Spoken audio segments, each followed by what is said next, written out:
Hello guys, you're welcome back once again on my channel. So in this video we'll be learning how to make a two-step tailored dress. So that's it for today guys. If this is your first time of dropping by on my channel, you are highly welcome. Please don't forget to subscribe and hit the notification bell to get notified whenever I upload a new video. And if you're a returning subscriber, you are highly welcome. So without wasting much of our time, let's get started. So you can see here on my table I have this beautiful chiffon flowered a material. So that's what I'll be using to make this tutorial. It's a very simple gown. So the first of all, we are going to fold your fabric into two. So I'll be using a presence bustier for this particular tutorial. So after folding it by two, so that you're going to go ahead and arrange it very well. So now you can see now I've place my fabric into two. So the next thing we're going to do, we're going to first of all start by marking out our shoulder line or our starting line. So after that, so you can see this is my shoulder line. So I'll go ahead and divide my shoulder measurement by 2, which is 16 inches divided by 2, that is 8. I'm going to mark it. I'll bring it down as well, marking my shoulder measurement by 2. So after that, the next thing, you're going to place it there and come down by half an inch. This is for your shoulder slope. Then you're going to mark your armhole length or your chest line. So I used 8 inches, my shoulder divided by 2. So after that, I'm going to get the midpoint. Then you're going to do 2 inches of extension. After that, you make your armhole curve. The extension is 2 inches for the front. So after that, now I'm going to mark my shoulder to my bust point, my under bust, and shoulder to waist measurement. So I have a detailed tutorial on how to cut a princess that bustier. You can check it on my channel. So this is my waistline. So after that, you can see this is my bust point.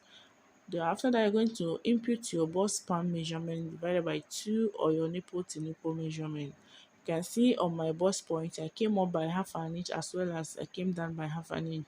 This is to eliminate a pointy end. So on my waistline and my under bust, I went out by 1.5. Then I came in by 1 inch.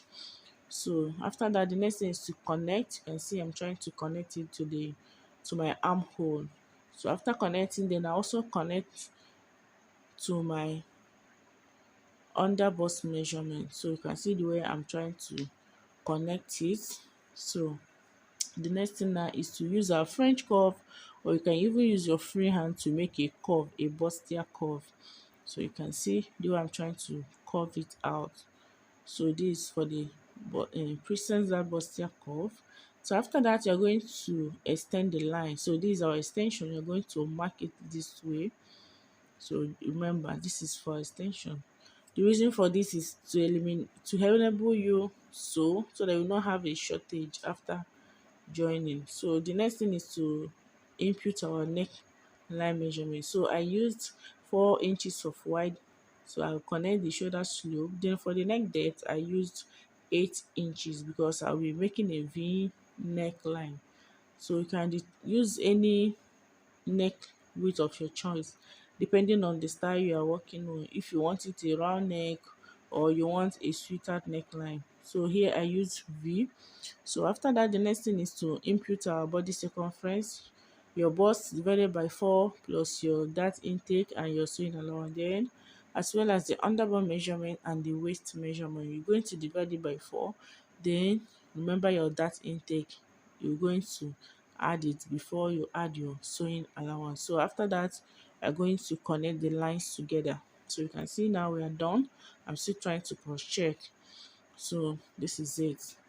So now you go ahead and we're going to cut it out now. We are done with the marking of the front. So this is what I have here.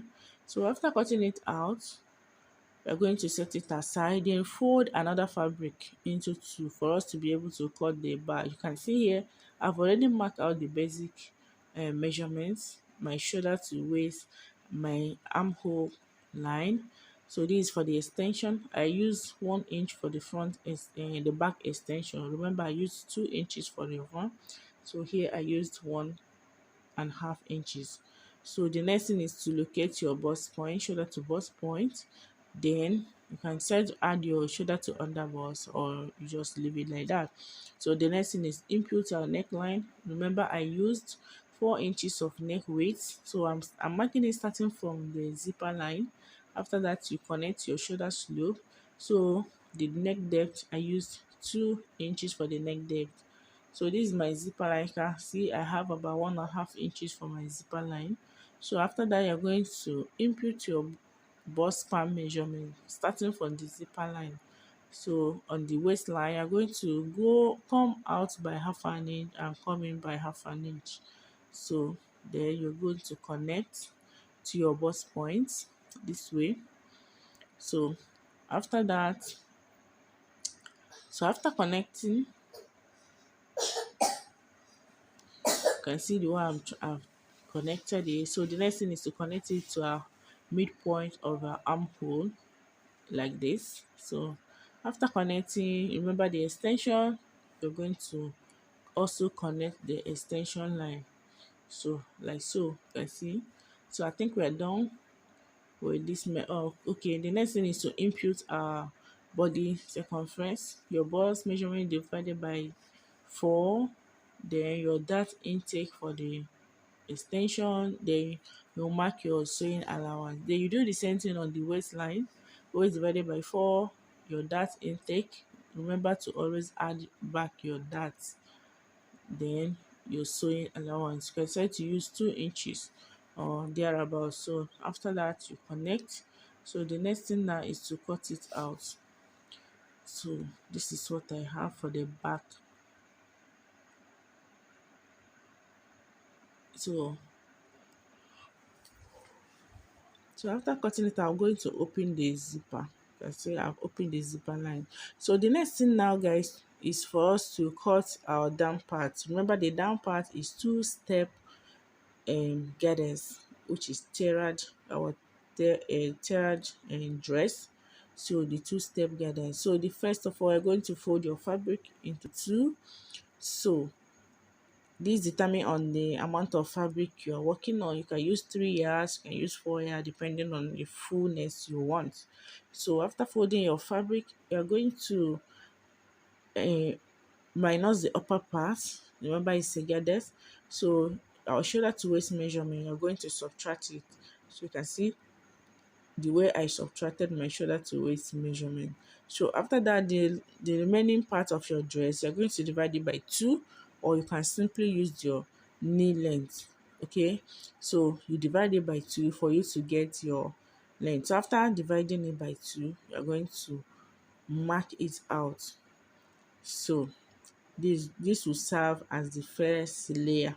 So I'm trying to, so you go ahead and mark it out. So after subtracting and getting my knee line, I had 17.5. Always add the 1 inch for joining. So from there, so remember, guys, whatever you have for the first girders, the upper girders, you're going to double it for the down part, because remember, the down part is going to be girders as well, and you need to double the down part, the upper part measurement. You're not going to double it for the down part for you to be able to, if you make it exactly, you're not going to get that girders. It will just be a straight line. So it's either, so this is the first step. So I'll use it to cut out my second step. Okay, so this is it, guys. You can see how far I've gone. Like I said earlier, I'll be using the same material for the lining. So I cut out the same material. In at this junction, you can decide to add your bustier, but I didn't add my any bustier. I just used the shape. So this is for the lining, this is for the front. So you can see the back as well. I'm using the same fabric for the lining. So I want to have a neat finishing. So I'll set this aside now. You can see the back. So this is for the back. So this is the lining as well. So this for the lining. Okay, so what the next thing now is to sew the neckline. You can see I'll be sewing it this way, using the neckline to turn. I'll be using the lining to turn the neckline. So I'll do the same thing on the front. So after that, I'll go ahead and join shoulder to shoulder. Okay, so remember, I'll be turning both the sides. So guys, you can see this is what I have. I'm done sewing it. I've even joined the shoulder to shoulder measurement. You can see the side I've done in its finishing. So this is the V neckline. So the only thing left now is to join our sleeve. So we're going to join the sleeve, then you're going to shape your side, the side. So after joining the sleeve, shaping the side, then I'll go ahead and add my gathers. So the gathers are cut out. I've already gathered it. So this is it, guys. So this is the first layer. Like I said earlier on, whatever you have on the first gathers, the first layer, you're going to double or triple it depending on the fullness, but make sure you double it for you to get your gathers, or you can triple it depending on how full. So this is the down part. As you can see the down part. So the down part, you're going to gather the upper side. So even as well as the upper one, you're going to gather it. So for the first layer, the down part, there won't be any joining, any gathers. The gathers will come on the upper side. I hope this is clear, guys. So you can see the down part. This is the first layer. So you can see the down part, there's no gathers. The only gathers came on the second layer. Okay, so guys, so this is it. I'll go ahead and join it, then I'll show you guys the finished look on our mannequin. Okay guys, so you can see now this is the final look of our beautiful two-step tailored dress. So you can see how beautiful it is. Thank you so much guys for watching this video. Please don't forget to give it a thumbs up, subscribe, like and share. Okay, so thank you so much for watching. See you in my next video, guys. Bye.